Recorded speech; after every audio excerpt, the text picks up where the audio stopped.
Learn what is possible for you. Get ready to get big and live life out loud starting now. Oh boy, welcome everybody. I'm Dr. Pat. I get to do this fabulous show with my friend, my colleague, the leader in this field. And I want to just tell you a little bit about why I say Kari Knudsen is the leader in this field. Because many of you know her. She does this show, Get Big Out Loud. What you don't know about her was how Kari Knudsen was out there in a Get Big Out Loud way before the pandemic. And she and I, and actually she's going to be my inspiration, because today what we're taking on is something very important: navigating the new normal.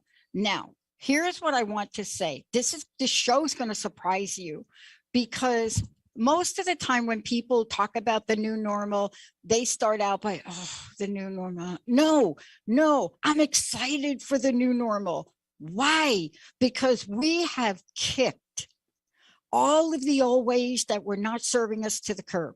Yes, it's been tough. Yes, we've had to figure out how to get out there, but look at what we've accomplished. As a matter of fact, it's so radically important that she'll talk about today. It's so radically important that the genies that got out of the bottle, they cannot go back. So people that are in 12-step programs and organizing that, they are thinking for a minute, oh, we got to get back in. No, you're not going to get back in the old bottle. You're not going to take away online meetings. You're not going to do that, because the new normal is better than what you were doing. Now, that's not the case for everybody, but Kari is joining me here today. Look, professional speaker, school counselor. Oh, that's a job. That is a job. That right there, she gets like a 5-star badge right there, because I know what I was like in school. Oh, storyteller, mother, closet rap artist. Benny, she hasn't done the rap thing yet. I know, she's been teasing us this whole time. I don't get it. I don't get it either. Takes 2 seconds for me to throw a track down. I know. Right? But maybe we'll have to do it. Maybe by the end of the show. She's also an emotional intelligence expert. This is known as EQ. Human development, human performance, human fill in the blank is really what gets her excited.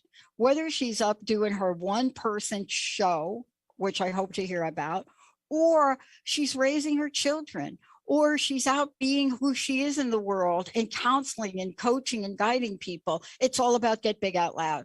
Kari, I'm telling you, this is a Get Big Out Loud show today. All right. Just saying.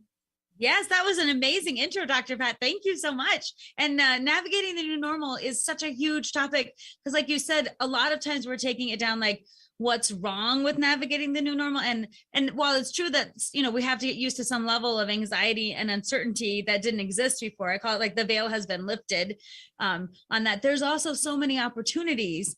And so talking about like, how do we navigate this time? How do we seize those opportunities? How do we think about our mindset as we're managing change? Because that's what really this is all about. The new normal is we were asked to change. Now we're being asked to change again.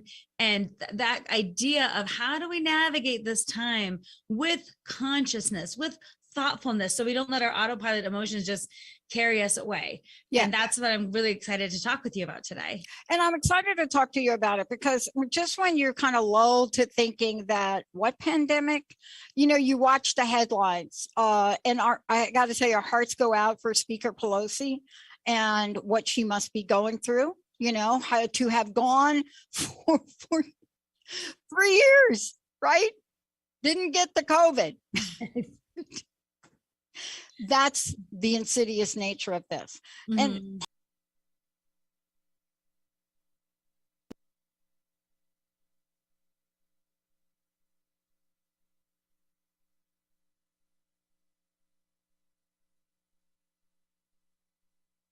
I want to talk about today, like things are weird in terms of, well, first of all, people are still getting COVID, so it's not over. And I think the other thing is there won't be one day when someone will say it is officially totally in this moment, over. We're still figuring out what that looks like with it still being present. But then also, to your point, it's all a matter, I feel like, of self-selection. When do I wear a mask? When do I not? Am I comfortable in the store yet or not? Am I ready to go to a concert or not? Am I okay eating in a restaurant or no? Like all these personal questions that come up. And now it's so visible if you wear a mask in certain spaces, people know your comfort level or make, there's a story about you versus not. And I find myself habitually, do I have one in my purse? Do I have one in my pocket? Do I have one? And it is like, what makes you wear one or not? How do you decide that? That's the weirdness part. I call it feeling weird is a thing. Like, it's okay to just feel weird. It is. We're still making decisions. Let's talk about the new normal. The new normal is that we start to make choices and decisions. Let's talk about that. Mhm. And let's talk about the emotional side of it and then the cognitive side of it, the common sense side and the fear-based side. Yesterday there was a major table tennis tournament over the weekend right in our backyard here in Washington in Bellevue. And Judy's Club put it on. And, they put it on, Jerry put it on thinking, okay, we're just going to have like our regular, well, hello, people came from like everywhere to come to this place. The level of play from Canada, they came from, I'm telling you, to come to this tournament. And I remember thinking, I'm not going to enter it. And I remember why I made that decision. And then a bunch of my friends went to go watch yesterday, and I made the decision not to. So this is part of the new normal, because I would have never given it a second thought. Mm-hmm. Now I have to be mindful and thinking about it.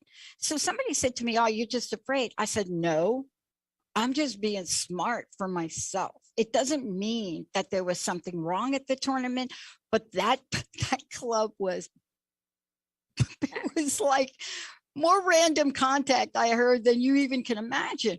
But people were excited to be back out. You see the paradox in this? Oh yeah, that's why so I want to talk about navigating it, because the paradox is real and the weirdness lives there and your personal decisions live there. And also the pushback lives there. Why can you do this, but not this? What is your rationale? Is there some inherent judgment or not? Or can we let people say like, hey, this environment feels comfortable, this doesn't, for whatever reasons, right? Like the idea of what your comfort level is different for people. And some people are weighing the fact that they have missed their social engagements, miss their tournaments, miss the chance to be with other people who love what they love. And they're willing to weigh that, or they have just less risk factors, right? Or different comfort. But that's why it feels so strange right now, because you could probably line 10 people up and they'd have a different rationale for how they would choose to show up an event. And the thing is, I don't think that you can say anything is just, that's the right way and that's the wrong way. It's right for you. It makes you feel safe or comfortable. And that's part of navigating these situations and how you feel.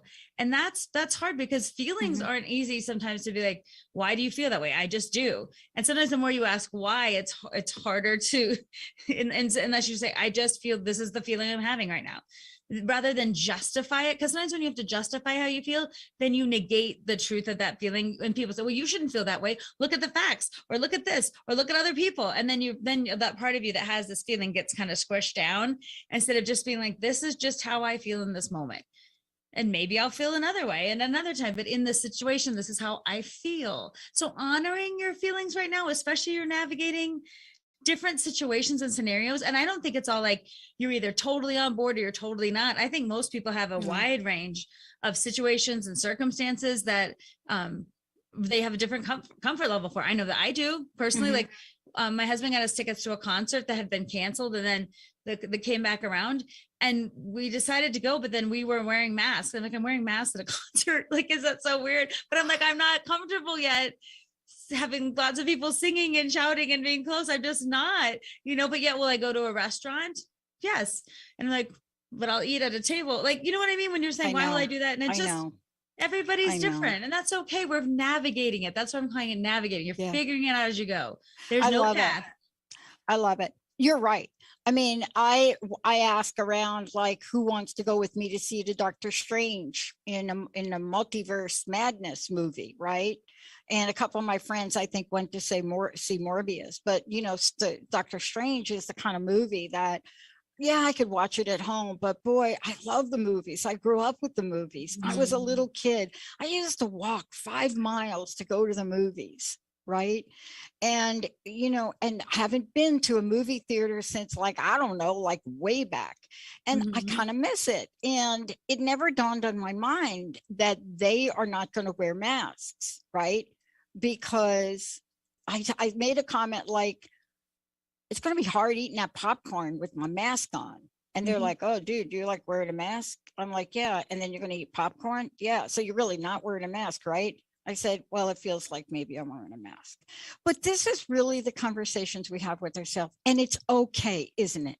Yes. And that's like, I think a lot of us get trapped into what I call dualistic thinking, right, wrong, good, bad, yes, no, all, nothing. And when you do that, you really don't leave space for the complexities, not only of life, but your complexity as a human being, and how there's just certain ways that we feel. And again, feelings tend to drive behavior more than our thoughts, because that's when people say, like, when you regret something and you're like, if I would have thought about it, I would have done it differently. Or like our emotions really drive a lot of our behaviors, and becoming friends with your emotions rather than denying them or trying to control them, I feel is a better pathway, along with holding space for thinking that isn't quite so dualistic or judgmental.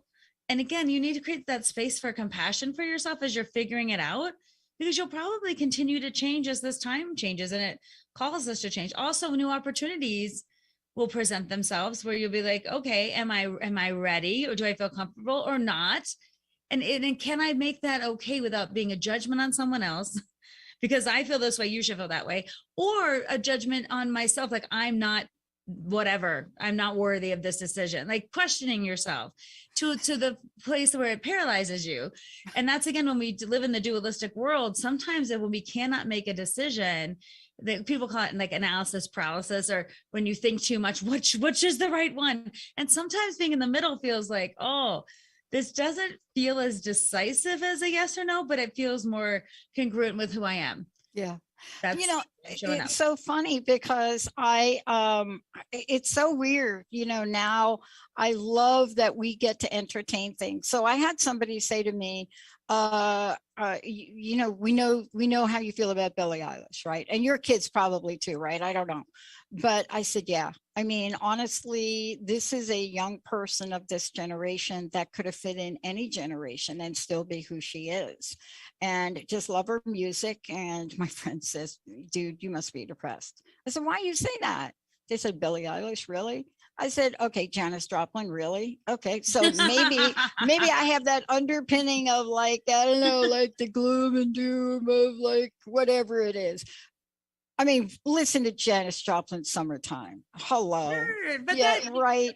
But again, that's so personal to your taste and your time, and like It is a judgment around that. Like, I have to laugh thinking in my high school years, like Depeche Mode, Nine Inch Nails, that's as dark as I got, but like still when I hear Nine Inch Nails, I remember just sometimes music expresses how you feel. Sometimes that's all it is. And sometimes you like music for a certain reason and you don't for another, but that's, again, very personal. It's good you brought up music because it's so personal, and it's amazing what either inspires us, makes us feel less alone, makes us happy to listen to, or just as interesting, right? Yeah. And that's such a personal thing, the same way as we process life, really. Right. But let me ask you this question, because I'm really stunned. I really looked at this. We are like, I can taste it. It's like you're staring at your just brand new pizza from Vinny's, right? Vinny's in Jersey, the best Jersey pizza, Vinny's, right? And you go get the pizza and you're like, oh my God, it's in the car, right? And you start to salivate, and you're getting closer to closer, and you almost open that pizza box and pull a piece out, but Linda's in the car and she will have none of that. No cheating on the pizza. And you can taste it because you're so close. And the closer you get to the home or wherever you're going, the anticipation builds. And that's where we are right now with 10 years of work that we've put in. But there are other people, and I want to ask you about this, the role of technology. Now, you are in the emotional intelligence field. You are also a school counselor. You have been knee deep in technology innovations. Tell me how you've navigated through all of that.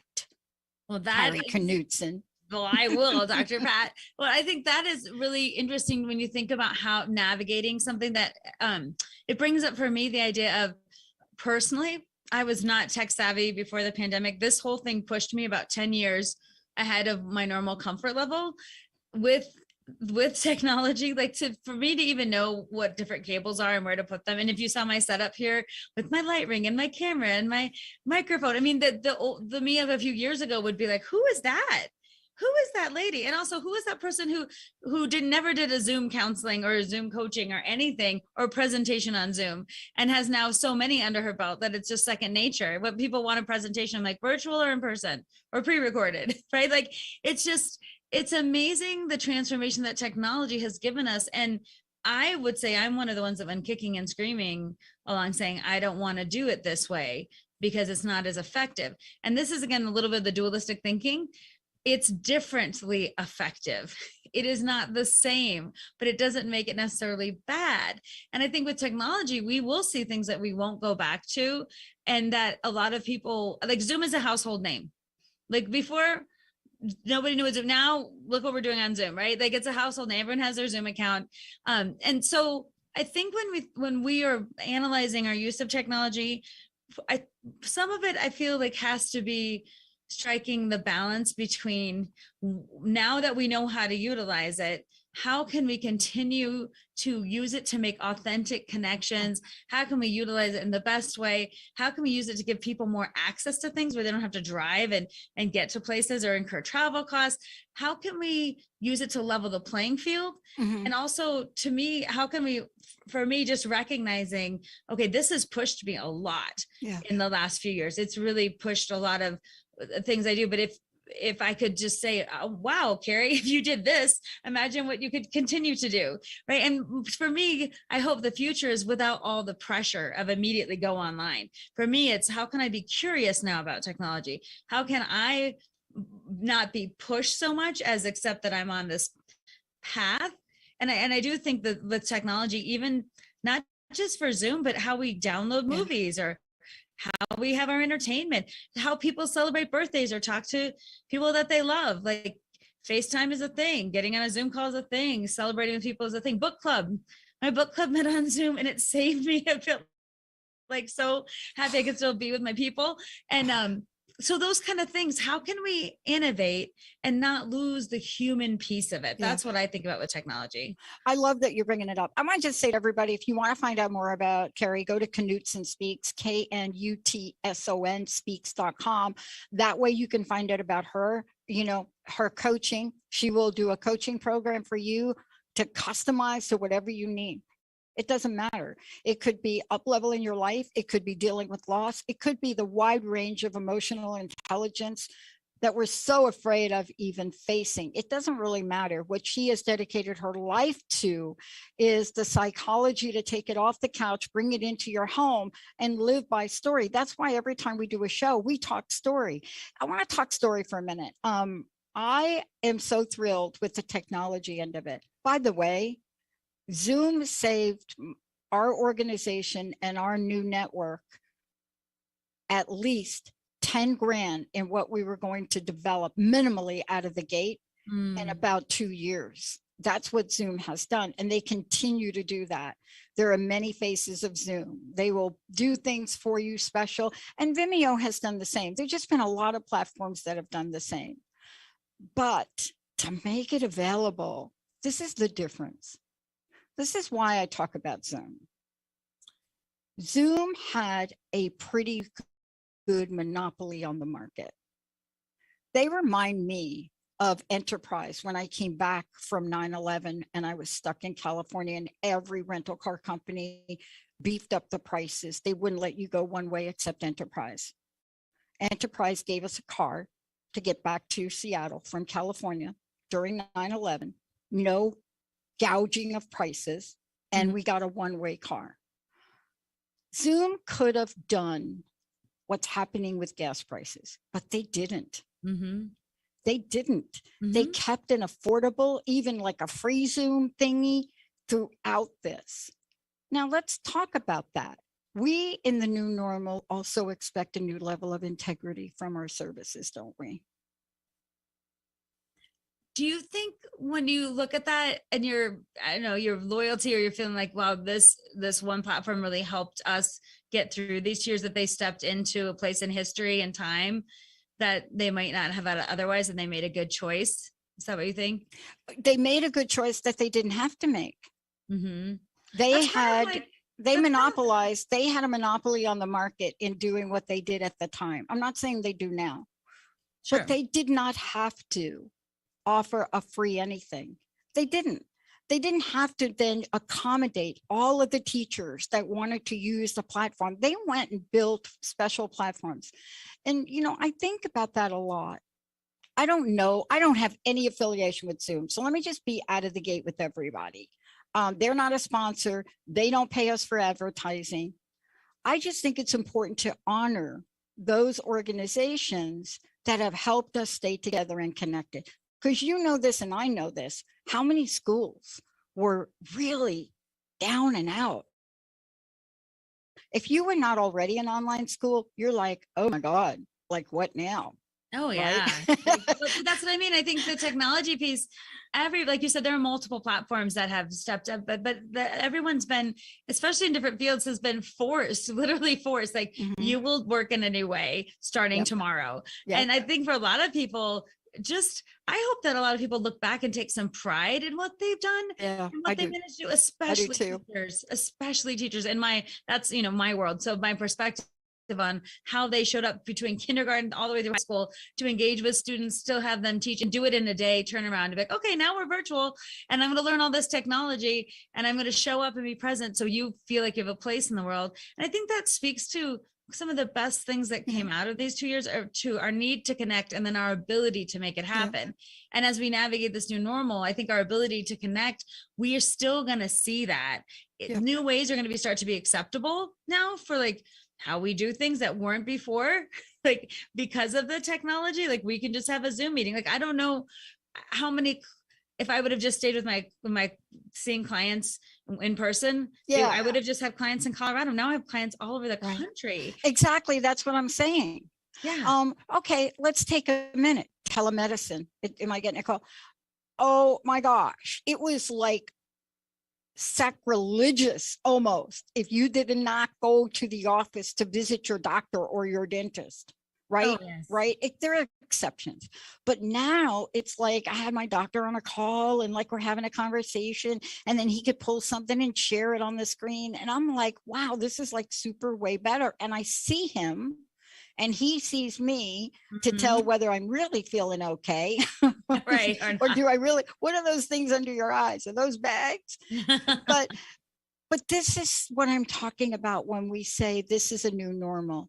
Oh, things that wouldn't have been possible. And I think it's funny, even in our family, my husband who should have been born in another time, he thinks he loses his phone, doesn't have it for a few days at a time, can't handle text messaging. He, over the pandemic, had a virtual appointment with a doctor that was amazing for him. And the fact that I think someone on this end of the technology scale had a telehealth and like enjoyed it, the process, and got their needs met. I feel like, again, those things build trust. They help with communication, that you get your needs met, even in times of change. And then you start to feel like, oh, we could do this, right? And I think for a lot of people, telehealth improved meetings where you didn't we're like flying to places and going and all the like things could just get done and really focused. And I think recognizing those things that were beneficial to you personally in this time of change will help you for the new normal. What do you want to keep? What do you want to keep as you move on? That's what I want to talk to you about when we come back, because what people are finding is there are things they want to keep that they're not able to keep.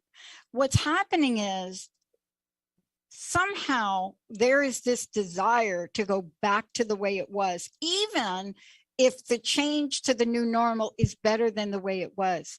I mean, I can't tell you how many women I speak with that are being, and I'm going to use this term, forced to go back in the office, as if things at home with kids are just normal, and they're not. You know, schools that have COVID outbreaks are closed. I mean, this is not the same. And they're scratching their heads and they're saying, look, I know I can stay home and work, but I know if I stay home and work, I'm not going to move ahead on the ladder.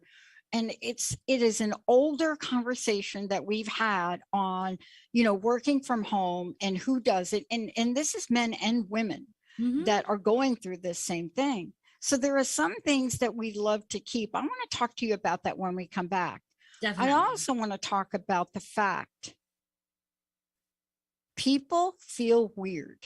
Let's talk about the weird. These are weird. I felt weird the first time I went back to play ping pong with my mask. I mean, it was weird. And then when we didn't have to wear our mask, it was still weird, but it's not like weird anymore.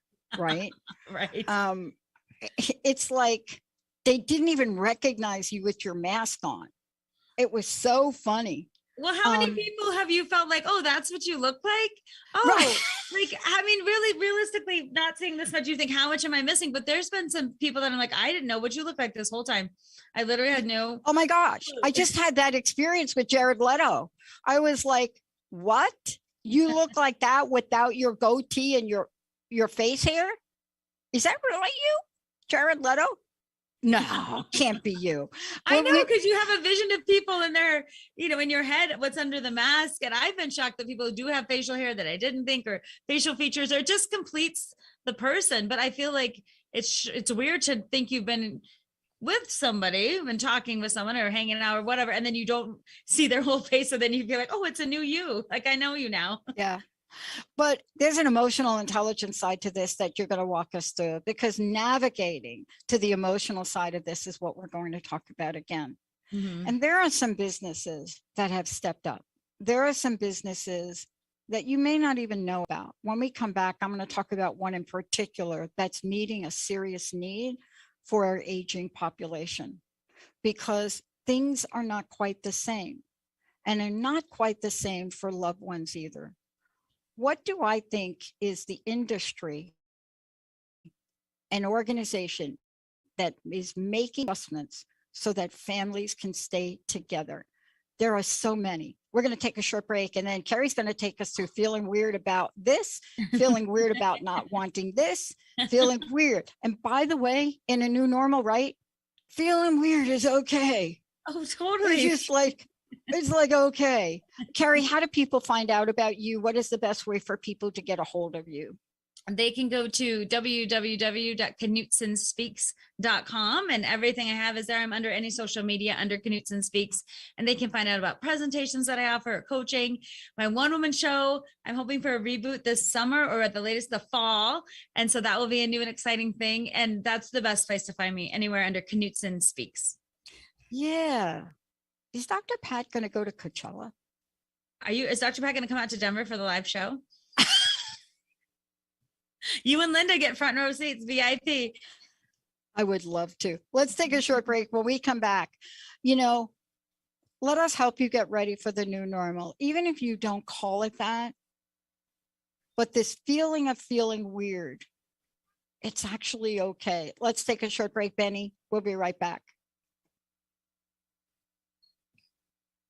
All clear. I think it's good because I have like a list of things that used to feel normal that don't feel the same, and ideas around how we work, how we play. We can talk about all those things. Yeah, I'd love you to go through it. Okay, that's perfect. All right, let me take our picture real quick. Yes, come on. Where's the picture? Can you look so good between the glasses and your scarf? My little outfit, my little scarf, I like my it. little red necklace. Did you see I put that on? Oh, let me see. I know. Oh, I love that. That looks good like that with it out. It's like I got it at a flea market. It's like costume jewelry. Oh, I love cool. it. I know. Okay, here we go. Benny. Coachella Valley, here we come. I gotta turn my hair's all weird here. Now that's better. Coachella Valley, here we come. Let's go to Coachella with Billie Eilish, can we? Oh, wow. That would be amazing. My friend is like, you got to come down, Pat. You could like stay at my house, and you could like, remember when we went to Coachella when you were in school? And I'm like, no, are you going to go? I'm very close to it, you know. It's just, have you ever been to anything like that? I mean, honestly, I go back and I think about Woodstock, but it's so much better than Woodstock. Like right? Lollapalooza was the last big thing in my generation that we went to. Is that like, what it is? Yeah. But don't you remember the Lilith? Don't you remember Sarah McLachlan doing Lilith Fair? Yeah. Yes, that was the next one too. I agree. Lilith I Fair was love the after Lilith Fair. Lollapalooza. Lilith Fair was amazing. What happened to her? Come on, Sarah, do another Lilith Fair. Come on, Sarah McLaughlin. Come on. We need you. Yeah. We need you to cry it out. Yeah. Come on. But yeah, I haven't been to Coachella, but I've definitely heard everybody, talks about that's the next big thing. And then the other conference is South by Southwest. That's a big conference everyone goes to. But you might figure out your comfort level, as time goes on and things shift. First of all, it's outdoors. I mean, Right. that's the thing. It is my friend who's down there, like in the LA, like, I don't even understand what you call them, publicist kind of deal people, says they're expecting this to be like the biggest. And I think conferences that I've gotten signed to speak, they're like the numbers have tripled. Like people want to go. I think it's coming back in a huge way. Like I've got so many gigs these last 2 months that are live now instead of virtual, that they're like, our numbers, we had to cap, or there's so many people coming, or like, it's a thing. People want to go. Yeah. So my friend is like, are you not going to come because Kanye West is not going to be there? I said, okay. Like, yeah, it was a heartbreaker for me. I don't know. I love artists that speak out. So I'm one of these what kind of artists do you like? Like, what's your genre and artist pool? Like, who are your top people? Alive or dead? Alive right now. I love the poetry of Billie Eilish. I love, so I go through different age ranges, right? Mm-hmm. For example, I love the artistry of Zendaya, so I love her Ready acting. to come back? Yes, Benny. Sorry about that. Here we go.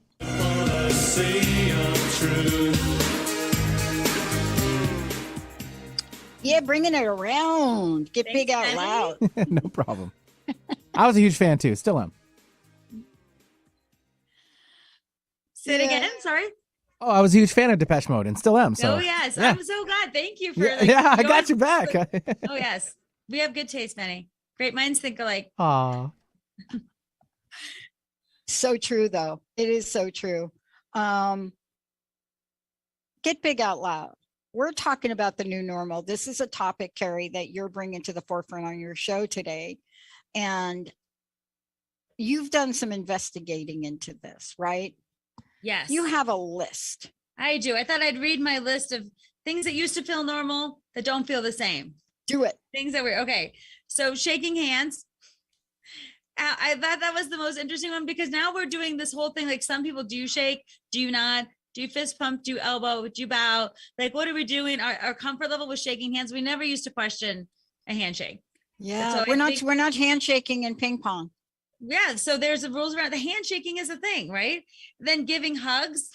Like we used to give hugs, and who's comfortable, who's not, how close. And I was doing a conference recently with these people who are from the Netherlands, but they were in the United States, and they said, well, we used to do this 3 kissing thing. Yes. And that went away. And they're talking about, will the kissing come back? And then someone from Argentina said, we just do 1, and will that come back? So we talk about physical proximity, things that used to, and then the other thing I think is interesting, things that used to feel normal, like maybe you would just get a cold or get sick or have allergies. And now, do you have COVID? People used to just get sick. And now it's like, are you sick with this or that? Like the idea of like, you could just be sick. It's a whole nother level. Coughing or sneezing in public.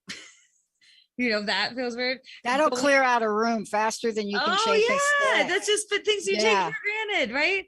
And that you used to just be like, okay, we're going to a restaurant or concert or sporting event. Like, that you didn't question your level of comfort, right? And then visiting friends in your home, in their home, who goes into the home, who's allowed in the home. Like, we never used to question that. And then this is what I think is like sharing drinks.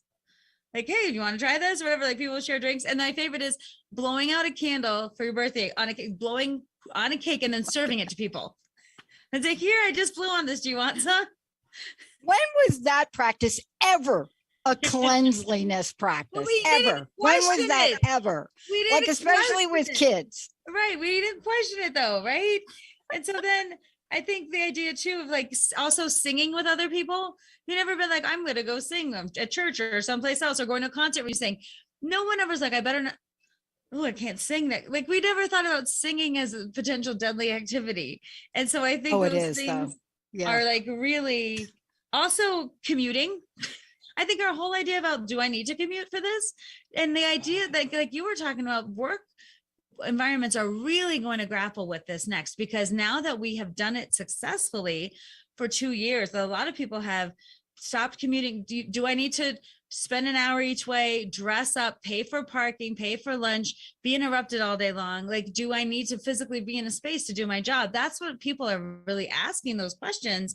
And that when you think about how we work, like where we meet, what we wear, how formal it is, all those things are drastically shifting. And things that we took for granted, like I have to live in the same place where I work. Like, do you? Some of us do, but some of us don't. And even for me, presenting, I have presented in so many different places over the pandemic, virtually. Like if I'm in this place, like right now I'm at work, so I set up my virtual thing here. But if I'm at home, recently I was at a vet visit, emergency vet visit for a guinea pig. And I said, could you have a space? I have a virtual presentation coming up. And they like, sure, they were so nice. So I presented in a vet hospital, right? Like, so to me, things that were just impossible before became possible. And also I think for a lot of people, like how much you want to travel for work or how much you need to travel, even on your commute, people are starting to question like the stress of that. And then the outcomes. Yeah. And do we have just as effective work when we telecommute? And this has been a great experiment that has forced us to do that. So I think a lot of us wouldn't have questioned those things before. I live where I work. I commute to work. This is how I go to meetings. This is how I get my professional development. Like, and now all that's been turned around. Yeah, I will. There are a couple of things I want to comment on. Funny story is when you come in the front door of my house or you come back in the sliding back door, or even from the garage, you'll see shoes lined up. We take our shoes off. You know, I got that grooming from, I can't tell you where, right? But I live in the Pacific Northwest. Rarely is there a day that you are not tracking in mud or water or whatever it is. So I had somebody coming over helping with some chores, right? I'm trying to support young people in earning some money, right? It comes over, comes in the door, looks at the shoes and looks at me and says, how is taking off my shoes going to prevent COVID? And I was like, good question. Let me think about that. It had nothing, right? But you see our brains, right? Oh, yeah. You know, your brain is, I got to wear a mask, but I got to take off my shoes. And it's so fascinating. It's ingrained everywhere. I want to tell you something that, and I want you to weigh in on it. One of the things that you talk about, and I don't know if it's even on your list, but people have been reluctant to go back out in public. And I'm not talking about like Coachella or concerts. I mean, going out, going to the grocery store, right? Not even going to friends' house, not even going to families, but going to do the normal thing, going to the post office, right? Going to, you know, get gardening stuff. Very reluctant, still hesitating. And one of the things that has been brought to the forefront, which I think is one of the greatest new normals we have, if I can say, we live in the Pacific Northwest. The outbreak of COVID, Kirkland, Washington, in an assisted living home. And I am right down the hall from people that have been so helpful and supportive in looking out for aging people. They're called Home Instead. And they, and I've had to pass this information on because so many people have not been able to go see their families in assisted living. I mean, does anybody even remember this, or is it just me? No. Like how many people? Oh yeah, but visited through windows or like we're in parking lots and could not go in at all. Right. That was a huge thing. And for people who don't have people in assisted living or don't experience, that was, you know, another thing that kind of the information that just got filtered. But for people experiencing that, that was part of the trauma that a lot of families felt, of that inability to see their loved ones, inability to access the centers, and also communication. Sometimes trying to get on a Zoom call with someone who doesn't understand that technology, or it has dementia or whatever, it makes it worse, right? And sometimes the idea of, why can't I see you? Like, there were a lot of hardships for people in assisted living facilities during the pandemic that were very, publicized and prominent. Well, these people right here, I mentioned them the other day, and one of our callers wanted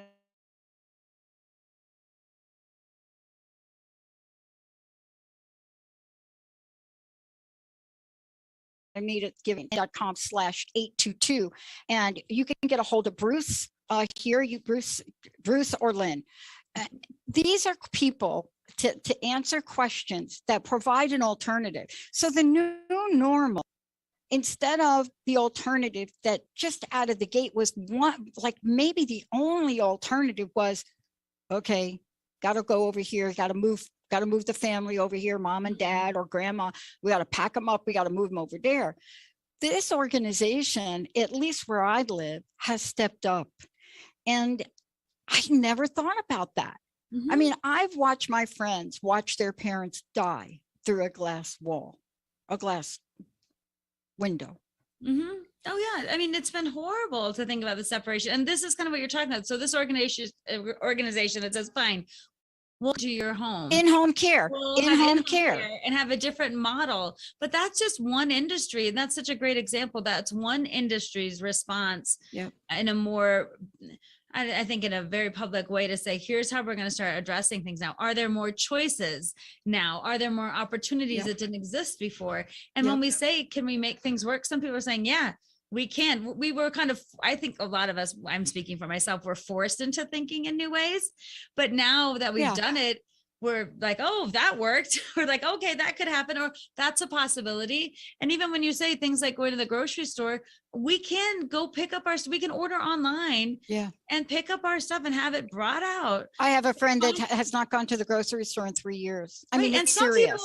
Some people feel like, I don't ever want to go again. Some people, it saves me money. I order my stuff online. I save hours, hauling things. And some people, like, I really miss just getting away for a little bit and shopping the aisles. So that's, again, but I don't think that's going to go away now. I think there'll be such a demand for contactless delivery. Even restaurants that didn't have to go options, that's an option now that a lot of people are going to keep, right? And the whole contactless delivery or groceries or anything you can get on without having contact, I do think there's going to be an element that will stay because it's made people's lives easier.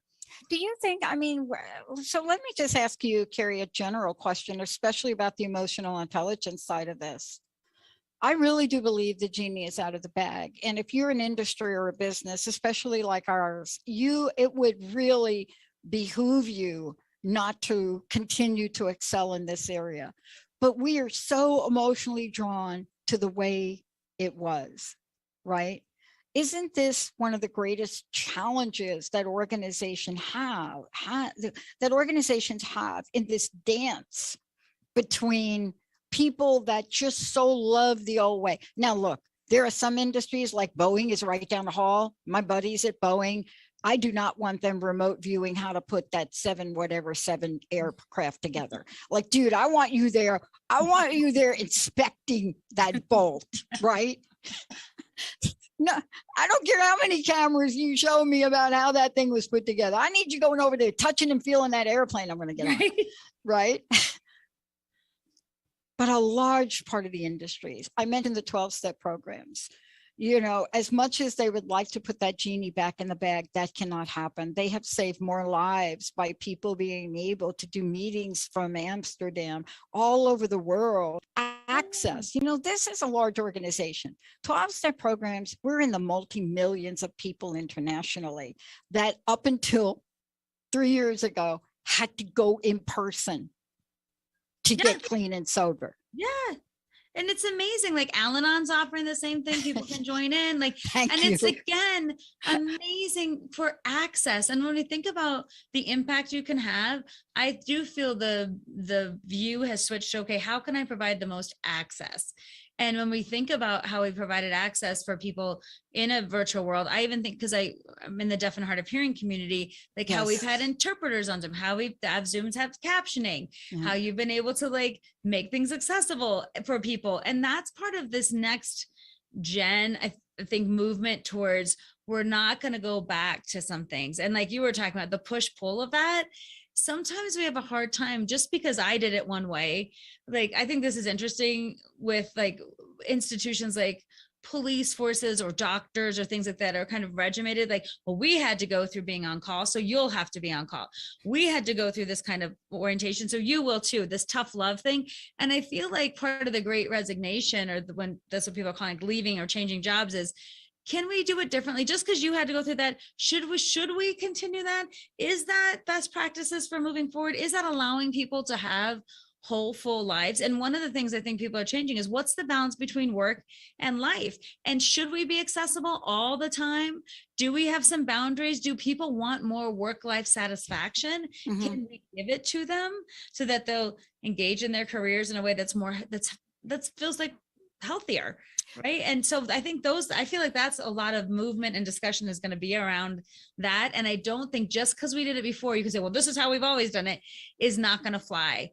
It just doesn't hold weight the way it used to. I have a friend who is a Washington, D.C. Advocate lobbyist. And his argument was, thank you, COVID-19. And his new case now is for online voting. And in his case is, how is it every medical record about you, everything, every medical record, every police record, every television record, every prescription pretty much now is online, but you can't vote. So how is it those systems are sacrosanct and online voting is not? And I said to him the other day, I would hate being you. He looked at me and he said, what do you mean? I said, you have got such a great common sense case that nobody will listen to.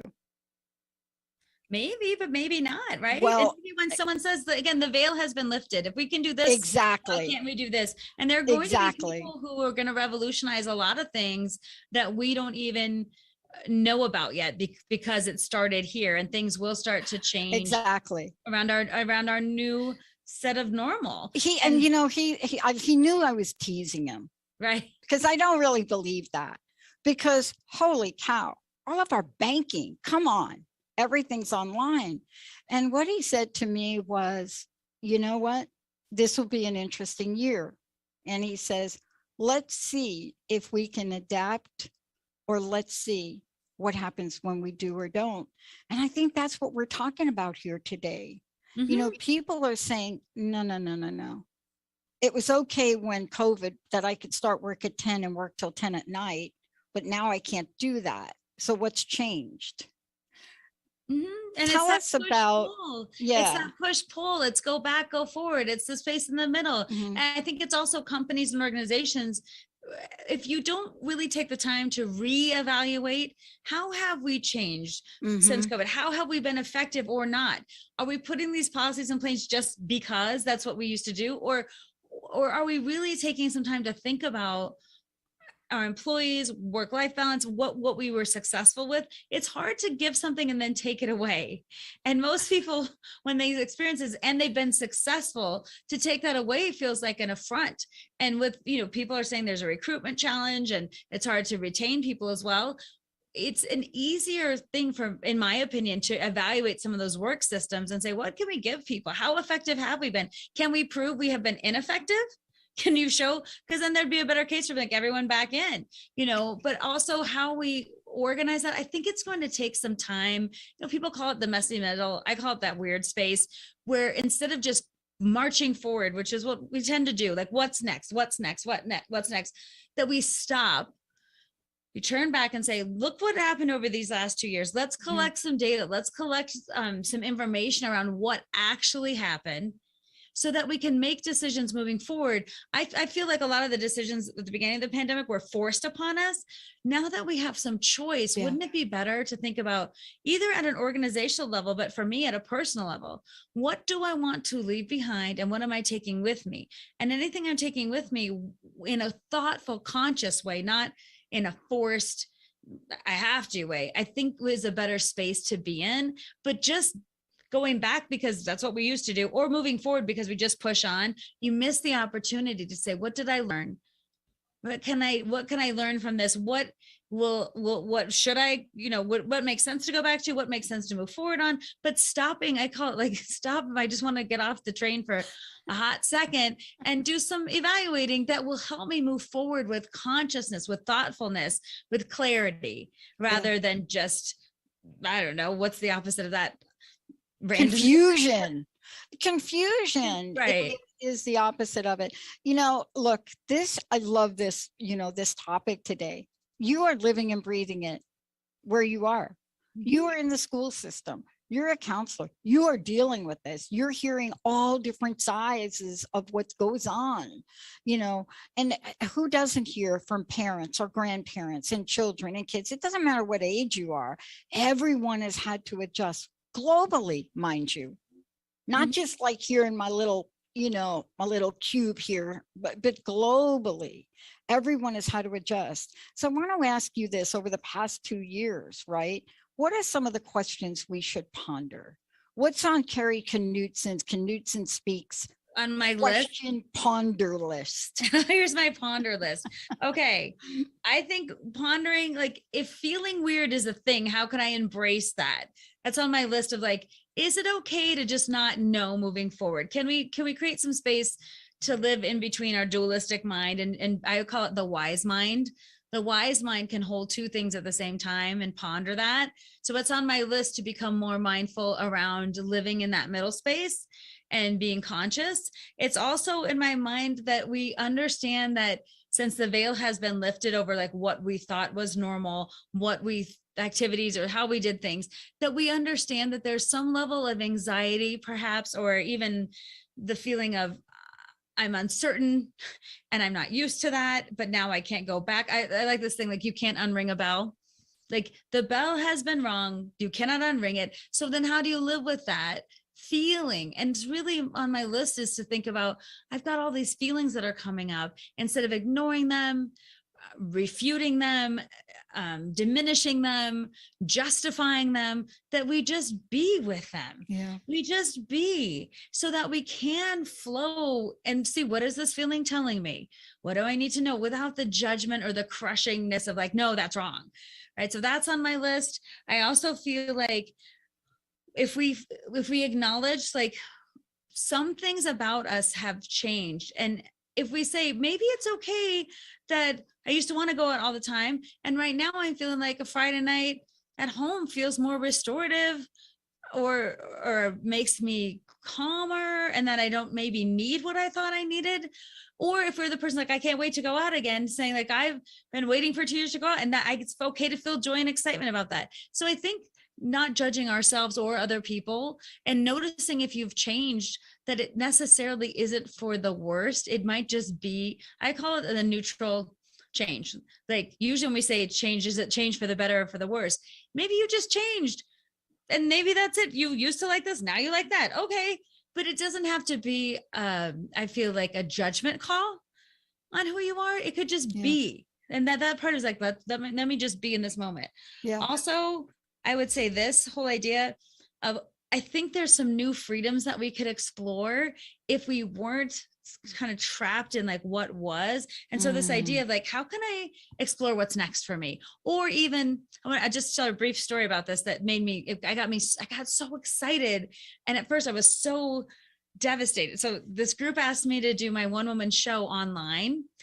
And I was like, I cannot put up my Zoom and be like, hey, everybody, ready for a story? I'm like, it needs an audience, it needs lights, it needs a stage. Like I wasn't feeling it, but I didn't say no and then have it be no. I said, I don't think that way is the way you would have the best experience, or I would have the best experience. Let's talk about what else is possible. What else is possible? What do you want? You want storytelling, you want engagement, right? So then through a conversation and through thinking past my original, no, that's not possible, and just stopping it, the idea of like, okay, what is possible? Well, I have clips from my show. Could I play some clips? Oh, I have some storytelling workshop things I could integrate. Oh, could I do a storytelling workshop that integrates clips from my live show? And could we do that? So to me, those kind of things of what's possible. Don't forget to keep that little part of you that's open, and rather than saying no, or that's it, saying, oh, I wonder if I could explore what's next, right? And keep a little bit of that alive and going in all of your conversations. Because I think, and that was one of my most successful online events. I was flying afterwards. Wow. I got great reviews, and I thought, I'm so glad I didn't say, no, I can't do that. I just had to say, I need to think about a different way to do that. Wow. You know, thank you for giving us so much to think about. And I love the questions. Again, thank you for today. How can people find out about you? How can they work with you? How can they hire you? All of the above. Yes, please go to knutsonspeaks.com. It's KNUTSON speaks. And I have a contact me page. You can see what kind of presentations I offer. You can email me at knutsonspeaks@gmail.com and just say, hey, Kari, here's what I'm interested in. I love to engage with people in any kind of conversation. I answer all my own emails still. And you can reach out through Facebook or Instagram as well. And I want to let people know too, that all of my work is customized to the organizations that I serve. So nothing is just out of the box. It's meant to be for you, for your organization. Same with my coaching. I don't be like, here's my coaching, and then that's one size fits all. I really live in that space of, what does this organization need? What does this person need? How can my skill sets connect to really create opportunity?